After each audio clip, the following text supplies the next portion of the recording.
Vadodara municipal corporation હસ્તકના ઐતિહાસિક કમાટી બાગમાં આવેલા પ્રાણી સંગ્રહાલયમાં શ્વાન કુળની 4 પ્રજાતિના પ્રાણીઓ, વરુ, ઝરખ, શિયાળ અને વાઇલ્ડ ડોગની એક જોડી તેમજ રીંછ કમાટી બાગના 146માં સ્થાપન દિનની ઉજવણી નિમિત્તે સહેલાણીઓને જોવા માટે મૂકવામાં આવ્યા છે। આ પ્રાણીઓ તાજેતરમાં જ એનિમલ એક્સચેન્જ પ્રોગ્રામ હેઠળ જૂનાગઢથી લાવવામાં આવેલા છે। શિયાળ સુરતથી લાવવામાં આવ્યું છે, જેઓને અહીં લાવ્યા બાદ સેન્ટ્રલ ઝૂ ઓથોરિટીના નિયમ અનુસાર થોડા દિવસ ક્વોરન્ટાઇન કરવામાં આવ્યા હતા। જોકે જૂનાગઢના પ્રાણી સંગ્રહાલયમાં આ પ્રાણીઓ પ્રદર્શિત થયેલા જ હતા, એટલે અહીં ક્વોરન્ટાઇનનો ઓછો સમય રાખવામાં આવ્યો હતો। વડોદરા કોર્પોરેશન દ્વારા ચાલુ વર્ષે 4 એનિમલ એક્સચેન્જ પ્રોગ્રામ કરવામાં આવ્યા હતા, જેમાંથી અડધા પૂરા થયા છે, અડધા બાકી છે। થોડા સમય અગાઉ નાગપુરથી વાઘ લાવવામાં આવ્યો હતો। પ્રાણીઓ અહીં લાવ્યા બાદ બદલવામાં વડોદરાથી પક્ષીઓ આપવામાં આવ્યા હતા। કેવડિયાથી પણ વડોદરાના ઝૂમાં સાબર, સફેદ કાળિયાર વગેરે લાવવાના છે। પેન્ડેડ સ્ટ્રેક એટલે કે પીળી ચાંચ ઢોક પક્ષી પણ આવી ગયા છે। સામાન્ય રીતે પ્રાણીઓ જલ્દી મળતા નથી। વડોદરા ઝૂને પ્રાણીઓ મળતા લઈ લીધા હતા। હાલ તેઓને ગાયકવાડી વખતના પિંજરા રાખવામાં આવશે, જ્યારે નવા બનશે ત્યારે શિફ્ટ કરી દેવાશે। એ દરમિયાન વડોદરાના મેયરે આ પ્રસંગે કહ્યું કે વડોદરાના ઝૂમાં હાથી પણ લાવવો જોઈએ તેવું સૂચન પણ કરવામાં આવ્યું હતું। આ માટે જગ્યા જ્યાંથી હાથી લાવવાનો છે ત્યાં વાતચીત પણ થઈ છે, એટલે કે બાળકો ટૂંક સમયમાં અહીંયા હાથી પણ નિહાળી શકશે।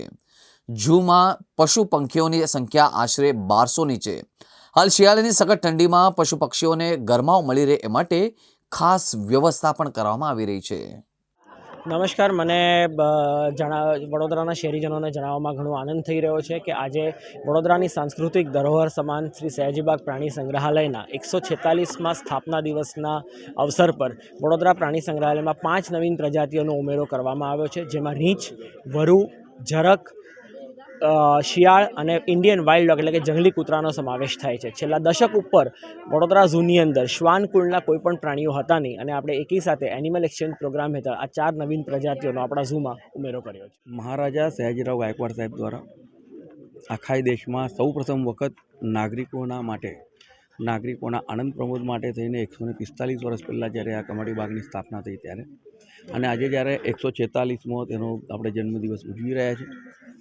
કોર્પોરેશન દ્વારા સરસ મજાના નવા પ્રાણીઓની પ્રજાતિઓ હવે કુલ મળીને વડોદરાના કમાટી બાગમાં 91થી પણ વધારે જ્યારે પ્રજાતિઓ થઈ છે ત્યારે, અને સાથે સાથે સાયન્સ પાર્કનું જે આયોજન કરવામાં આવ્યું છે, આપણે બધા જાણીએ છીએ કે સાયન્સ પાર્ક એટલે શું, તો બાળકો માટે ગમ્મત સાથે જ્ઞાન અને ધ્યાન સાથે ગમ્મત તે માટેનું એક સરસ મજાનું આયોજન કરેલું છે। તો આપના માધ્યમથી તમામ નગરજનોને વિનંતી કરું છું કે આપણે આવીએ છીએ તો શનિવાર રવિવાર આપણે આને આવવાનું હોય છે, તો આપણે કમાટી બાગમાં જ આવીએ છીએ, તો આપણે બધા આ જે નવા પ્રાણીઓની જે પ્રજાતિઓ આવી છે તેને પણ આપણે માનીએ અને સાયન્સ પાર્કમાં ખાસ આપણે વિઝિટ કરીએ, આ જ આપના માધ્યમથી તમામને વિનંતી। મહારાજા સયાજીરાવ ગાયકવાડ ત્રણે વિશ્વામિત્રી નદીના કિનારે વડોદરામાં ગ્રીન સ્પેસ ઊભી થાય, વડોદરામાં નાગરિકો માટે અર્બન રિક્રિએશન માટે આ સયાજી બાગનું કન્સ્ટ્રક્શન ચાલુ કરવામાં આવ્યું હતું અને લોકો માટે લોકાર્પિત કરવામાં આવ્યું હતું। આજે 146મો સ્થાપના દિવસ છે। આજના દિવસે દર વર્ષે વડોદરા કોર્પોરેશન દ્વારા આ દિવસને વિશેષ મહત્ત્વ આપવા માટે વડોદરા કોર્પોરેશન દ્વારા નાના મોટા કાર્યક્રમ અહીંયા રાખવામાં આવે છે। આજે પણ Vadodara zoo curator, garden department અને PWD ડિપાર્ટમેન્ટના સંયુક્ત પ્રયાસોથી જે નવા એનિમલ એક્સચેન્જ પ્રોગ્રામમાં વડોદરા ઝૂમાં આવ્યા છે। વડોદરા ઝૂની જે સ્ટ્રેન્થ છે એ બર્ડ્સ છે, અને બર્ડ્સના એક્સચેન્જમાં આપણે ઘણા એનિમલ લાવ્યા છે। ખાસ કરીને 1 પેર શિયાળ, 1 પેર વરુ, 1 પેર